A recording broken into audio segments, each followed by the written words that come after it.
Welcome back to another episode of the Falcons Audible presented by AT&T. I'm Derek Rackley. Once again, going to be guiding the ship here a little bit for about the next 20 plus minutes. And as always, I got my fellas Dave Archer and DJ Shockley along for the ride. And fellas, we've obviously got a lot more to talk about than action on the football field.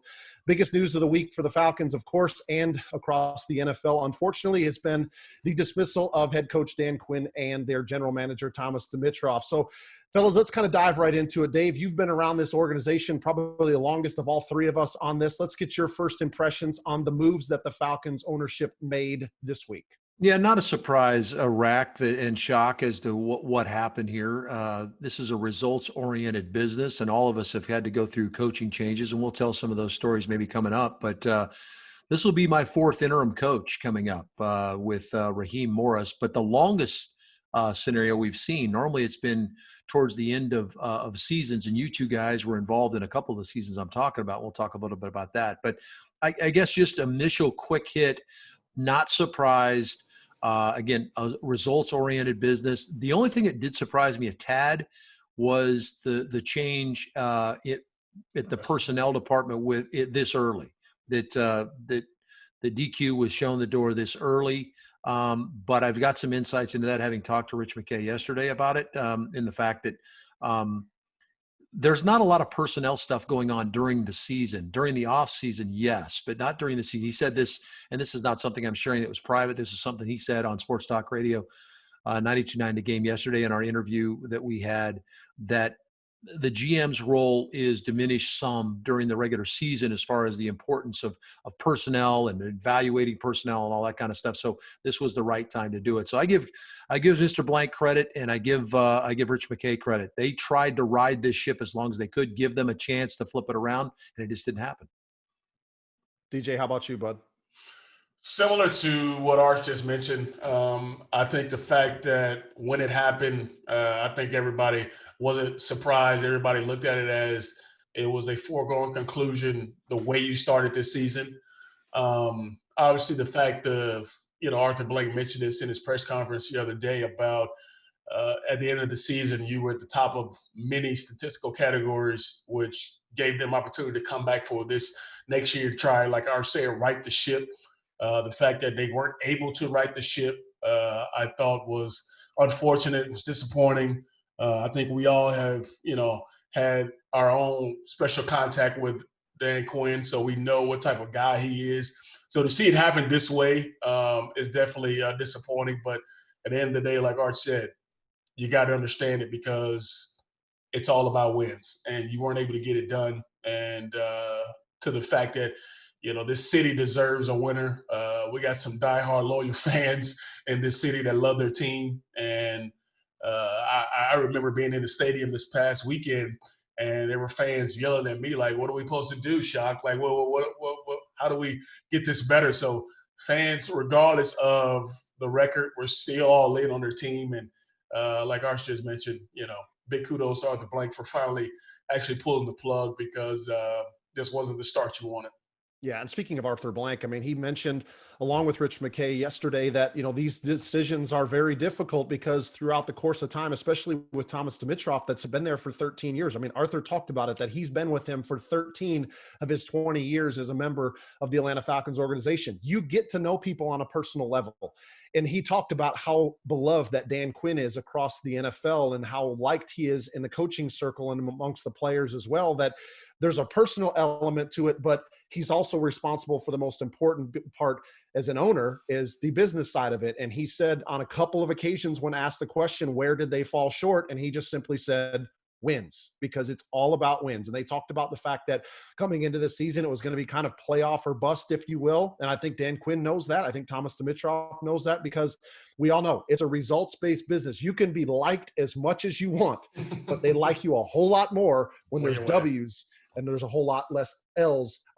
So kind of let's talk a little bit more about this, because guys, I think the interesting perspective that we have as former players, and Dave as a broadcaster as well, as we've been through this. So Dave, let's start with you, because you've been through this not only as a player, not necessarily during the season, but right after the season, but also as a broadcaster for the Falcons, seeing all these interims. So just kind of relay to the folks that are listening and watching what your experience is now that we're in an interim basis and how players can react to the new guy, maybe positively or negatively. Yeah, I think that when you start talking about all of a sudden you're under a little bit more of an evaluation, it's not a little bit more of an evaluation, it's a lot of more of an evaluation. Okay. And if it's near the end of the year, it may be magnified. I don't think it is, because now you have a full year left to play.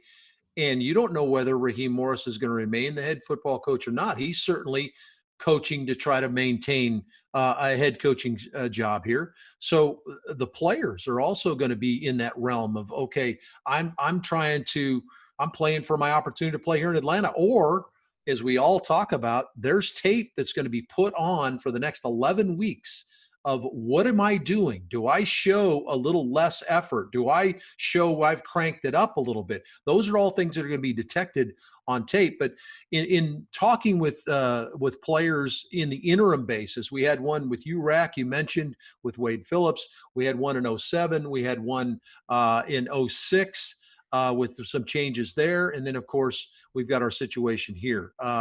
How are they different? They're not a lot different in the fact, maybe from a time frame standpoint, but what does resonate is that you've got players that ultimately know inside they're culpable in this situation. The reason their coach isn't here anymore, they didn't play well enough. Okay, so how do they change that? And so that's the thing that I remember getting from players is those guys ramped it up. And I'll tell a story in just a little bit. Let Shock jump in here and talk about his experiences and yours as well, Rack. I'll talk about, how a player can potentially handle this. But in my perspective from a broadcaster, all the players that I talk to, and I give the credit for those that are around the Atlanta Falcon organization in these 4 instances, for the most part, the players stepped up and they played and played like they're playing for their jobs. Yeah, and Shock, before you interject, I would say that your situation was probably a little bit unique in the fact that I think most people wanted that change to happen, and probably sooner. They were just more shocked at the way that Petrino left. But kind of relay your experiences with how that went down when you were a part of the Petrino era and then after.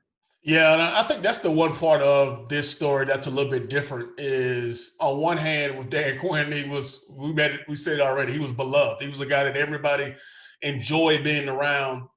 That wasn't quite the story in 07 when Coach Petrino was around. And as a player who was in that locker room, guys did not gel well with him as far as how he handled situations in a locker room. So when he was finally, when he left in the middle of the night, it finally was a spot for a lot of players that were like, thank you, we're glad. And I think guys actually played a little bit better because every day you came in, you actually did not enjoy being there. And it was because of the circumstances and the situations you're in.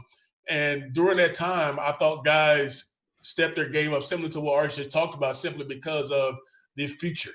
And that's, I think, the number one thing for all these players, and then for the coaches as well, because you think about the coaching fraternity around the National Football League, guys usually hire guys who they've been with or guys they know they can trust. So there's some coaches on the staff that throughout this whole process, they're going to be evaluated as well on how they get these players prepared, ready to play, and what is their energy like now that the quote-unquote head coach is not there and now you have a different role. So we think it's all about the players, as of course it is about the players as well, but these coaches are being evaluated just as much because their futures are in jeopardy as well. So situation 07 was totally different, where we actually wanted that coach to be let go. And, it happened in a crazy way where he just left in the middle of the night and left us a note in the middle of the locker room. But I think everybody was pretty good about moving forward. Shock, let me ask you a question about that. And that was such a weird year. It was the 07 season. And, obviously things happened to Michael. The quarterback wasn't going to be the quarterback you thought it was going to be. There was a lot of things that surrounded that. But there was also some maybe some divisive stuff that was going on in the staff. Hugh Jackson was the offensive coordinator on that staff. He wanted to be named the interim coach, and they didn't name him interim coach. Remember, Mike Zimmer, who's now the head coach of the Vikings, ironically enough, who we see this weekend, he was the defensive coordinator on the staff. Emmett Thomas, who was the DB coach, was elevated to be interim. And Hugh Jackson, if I remember correctly, and you tell me if I'm wrong here, Shock, he created a big stink in the building about the fact that he wasn't named the offense or named the head coach. And that can kind of permeate this thing too. So I think that the Falcons, in the way they've handled this with Raheem being elevated, Jeff Ulbrich becoming defensive coordinator, there seems to be a lot more synergy within the staff, and the waters are much calmer in a turbulent time, but much calmer than that situation. Am I wrong about that? Yeah, I mean, that's a spot on call. And going back to that time, I remember him going to the players who were the stars of that team and vouching for himself. And during a time where everybody's looking for who's going to be that leader, who's going to be the guy we can depend on, it was more of a singular focus. And that also led to a little division of, I don't want to let this coach down, but also we have a coach that's supposed to be our interim coach. How do we respond? So guys are being pulled in different directions, which was an uneasy situation for a lot of players. I mean, this was my second year in the league, so I didn't understand all the division. I didn't know, which way to go. So I'm sure I wasn't the only player on the team who was like that. So he definitely had the ear of certain players, and then it was definitely one of those not cohesive situations for our entire ball club. Yeah, my situation goes back a few years before you jumped into the league, Shock, and I was around when Dan Reeves was let go and they elevated Wade Phillips. And again, as we talked about, that happened later on in the season. Wade Phillips was just the head coach for 3 weeks. And, we ended up I think we went 2-1 down the stretch. And I don't think that that's a situation where guys were happy that Dan Reeves left. There was a genuine love for Dan Reeves. And I can just tell you from my personal opinion, like I learned more about the whys of the game of football from Dan Reeves than I did from any of the coaches I had before, because as everybody knows in the NFL, there's always a rhyme or a reason. Like when you run a crossing route at 4 yards across the formation, it's not supposed to be at 6 yards. It's at 4 yards because of a reason, because you've got another guy that's running behind you at 6 yards and your job is to rub somebody off. So I'm not trying to get into the mechanics of football, but he was one that really taught me the whys about football, why you have to run a route at 12 yards versus 11 or 13 or 15. So it wasn't like players were happy to see him gone because everybody loved him. It was just time for a change. Wade Phillips did a really good job. And I think you guys talked about that word division. There wasn't any division when he took over for those final 3 games.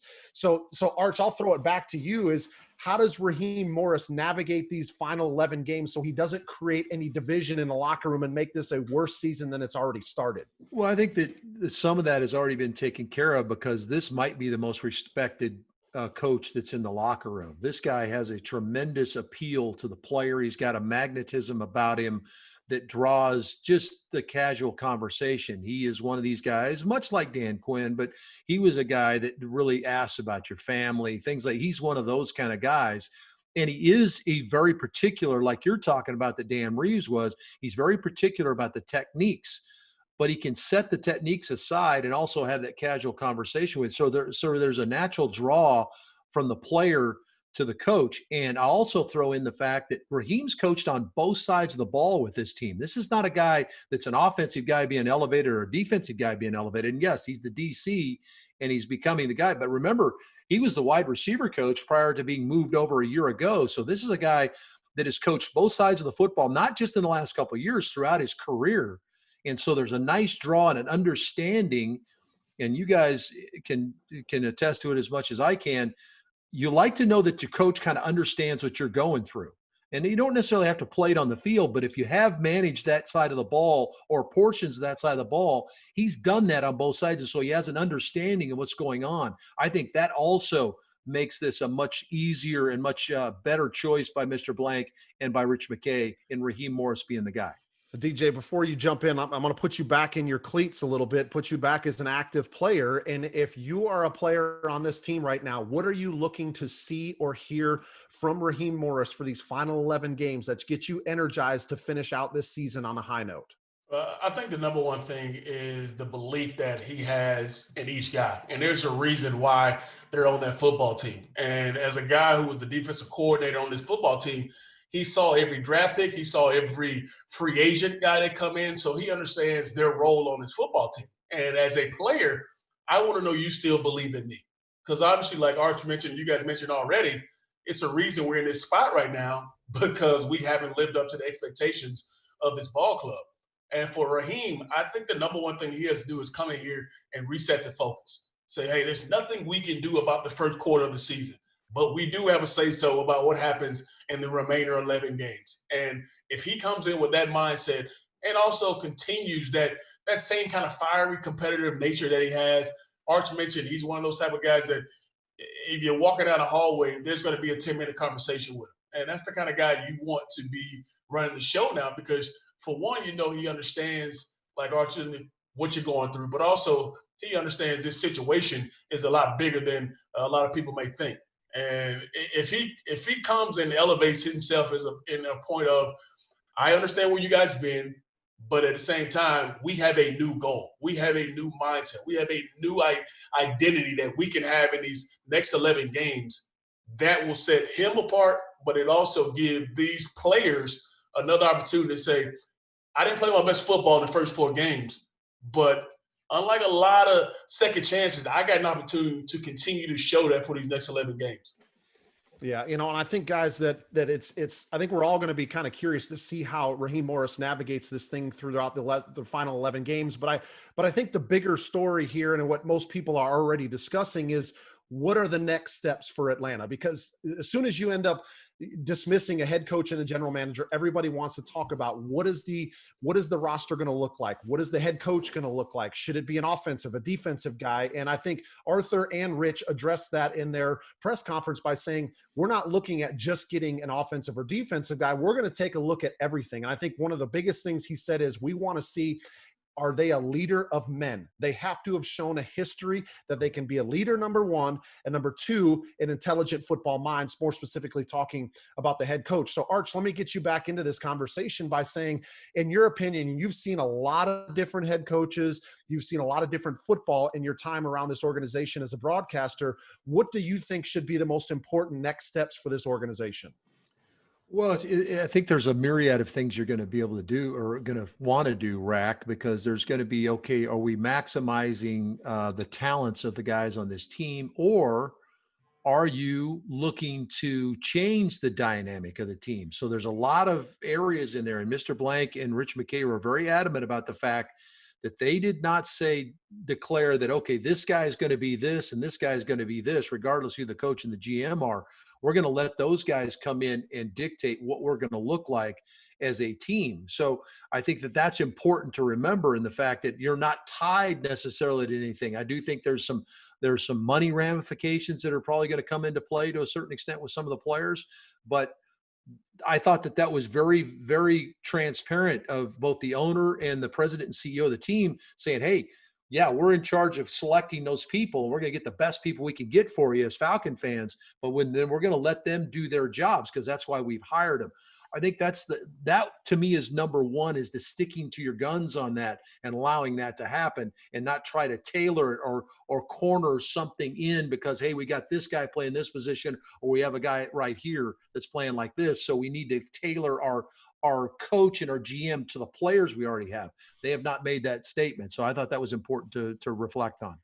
Yeah, and Shock, everybody wants to talk about when there's a new head coach and a new GM coming in, like, what is the personnel going to look like? And I'm going to ask you this question, and I don't want you to go into the analysis of trying to say this guy or that guy should not be around anymore. But most people want to say, should it be a rebuild with this new coach? Because personally, I don't think so. I think they've got some really talented organizational type players on this team, but I want to get your opinion. Like, is this a rebuild for a new coach and general manager, or do they work with the pieces that they have and it still has a chance to be a team that maybe within a year or two is competing to win the division, is back into the postseason?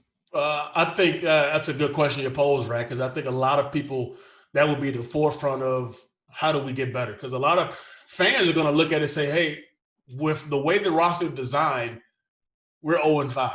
So obviously there is something on that roster that is not right. But I also, and with you, is saying there are some integral pieces on this roster right now that are going to help you win ball games. This is not a time, or I don't think this is a team that needs to be rebuilt. Your quarterback still playing at a high level. You got, some really young receivers on the outside. Gage and Ridley are being I think going to be two of the best that come around in a long time. You got some stalemates on the defensive side of the ball. I know some guys have been a little banged up, but you have some key pieces and some key spots that are young. They are still playing at a high level. But I believe there will be, whoever is the coach that comes in, those tough decisions on a few players will have to be made. Yep. With that being said, there are still pieces, a part of this roster that have to stay intact if you want to continue to be competitive and get back to what Arthur said, winning ball games. I'll tell And you I've this, already- guys, having gone through a coaching change, Rack and Shock, we went through a coaching change my third year. The guy that brought me into the league, Dan Henning, I was an undrafted free agent. And all of a sudden I look up 5 weeks into the second year of my career, and I'm the starter here in Atlanta. And we're doing some good things. We're doing some bad things. This is what happens with a young quarterback. And then they bring a veteran guy in after my second year to essentially win the job and take the job. A guy that had been successful in the league before. I beat the kid out. I beat the guy out, and I became the starter in my third year. Well, I got hurt in week, 10 or 11, and I'm out the rest of the season, and they fired the head football coach. Well, that was the guy that gave me my opportunity, gave me my shot. I'll be honest with you, I did not handle that situation very well as a young player. The Smith family brought in a new head coach, elevated the defensive coordinator, ironically enough, and brought in a new offensive coordinator. And I did not blend with that guy at all. In fact, reflecting back on it, I didn't make the effort to blend with him. I said, I'm the incumbent here.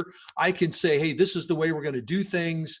And he pushed back against me, and there was not a good blend. And we struggled that fourth year I was in the league, and that staff didn't last very long. And that was something that I struggled with. So the reason I say that, I tell that story, it's going to be incumbent on the players to be able to be versatile. And we've seen Matt Ryan do this. This is not the first coach Matt Ryan's lost, or first offensive coordinator Matt Ryan's lost. But there are going to be some players. Look at that defensive side of the football. When you talk about Keanu Neal and Deion Jones and those guys, those guys were brought in by Dan Quinn. And I think they'll adjust. They're good team players, but that's going to be one of the hurdles they're going to have to overcome here. Is they're going to have to adjust. If Raheem's the guy, so be it. If he's not and somebody else comes in, they're going to have to adjust to that new philosophy and new way of doing things that wasn't necessarily why they were brought in here. That'll be interesting, and it'll be a very good challenge for the player to answer that call. Yeah, they're adaptable, I think, is a great word to use, Dave, throughout the rest of the season, because they're going to have to be adaptable. And I think, a lot of people want to point to the quarterback and Matt Ryan, because he was asked in the press conference yesterday. And, personally, I still feel like he's got the ability to be the starter in Atlanta. I still think he's got the ability to be an impact player, because, guys, you look at it, and I was pulling this up earlier. How many MVPs in the NFL are still active right now? I mean, I think I counted 7 guys that are still active. So Atlanta has one of those guys that has been recognized as one of the best players in the NFL. But when this happens, everybody's really quick to say, well, they should just tank and go get Trevor Lawrence. Mm-hmm. There's no guarantees that Trevor Lawrence is going to be great. Okay. Yes, he's a great college quarterback. Yes, he is from the state of Georgia, but there's no guarantees that he's going to be better than what they've got with Matt Ryan right now. So I don't really buy into the concept of tanking to get a draft pick. I think guys are too professional. Coaches are too professional, and there's too much on the line for their futures in order to let that happen. Guys, before we end up kind of wrapping this up, we've talked a lot about Dan Quinn, Thomas Dimitroff, and Dave, I know you've probably been fortunate enough to talk to these guys one-on-one the most of all three of us. So let's kind of put a little bit of a bow on their legacy in Atlanta. I'll start with Dan Quinn. Just give us a kind of your synopsis of what he's been able to do and how the team gelled around him during his time in Atlanta. Yeah, I thought that Q's a man's man, and we talked about he's a relationship guy. He knew everything that he could possibly know about each individual player, knew their families, knew their wives' names, knew their kids' names. That's who he was. He dove in and knew his team. He hurt and when they lost, he was joyous, but got ready to play the next week when they won. But he was a guy that cared deeply about the club, to the point where he built, which has become a bit of a cliche now, and maybe even some are scoffing at it, but he created a brotherhood on this football team that the players truly believed in. And you can, if you're a fan out there and you say, oh, that didn't amount to anything, it did. It does amount to something. To be able to play together, one another, you hurt when you lose, you love it when you win. He guided this team to the mountaintop. They went all the way to the mountaintop, and it didn't work out. They got just a couple steps away from putting a ring on their finger, and that probably hurts more than anything else. But what I will say is he cared about his players, and he cared deeply about his commitment to the military and his commitments to honoring those that have served our country. He went out above and beyond the call of duty, so to speak, no pun intended, to do some of the things that he thought he could draw the community in from a veteran standpoint. Those are things I'll remember about him. I enjoyed my conversation. I talked to him twice a week during the season to get ready for broadcasts. He was a genuine guy, and he's also the only guy that I know of from a head coaching standpoint, they invited the media in and sat them down with his coordinators and position coaches and talked the media through the game.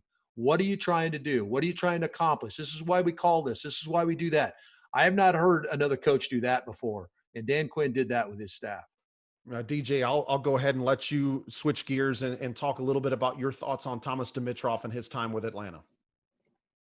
When you think about TD, I think the number one thing you think about are the number of Hall of Famers that he brought to this city.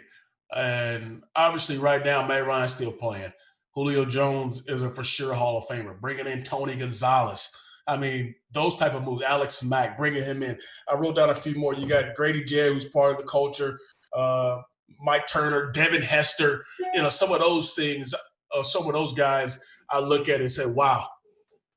We had it good here, bringing in some of those type of players that changed the entire culture of what the Falcons looked like for a long time. And I love what Arch mentioned about Dan Quinn. I actually shot him a text today, and anytime I ever text him, he always got back with me. He always texts me back.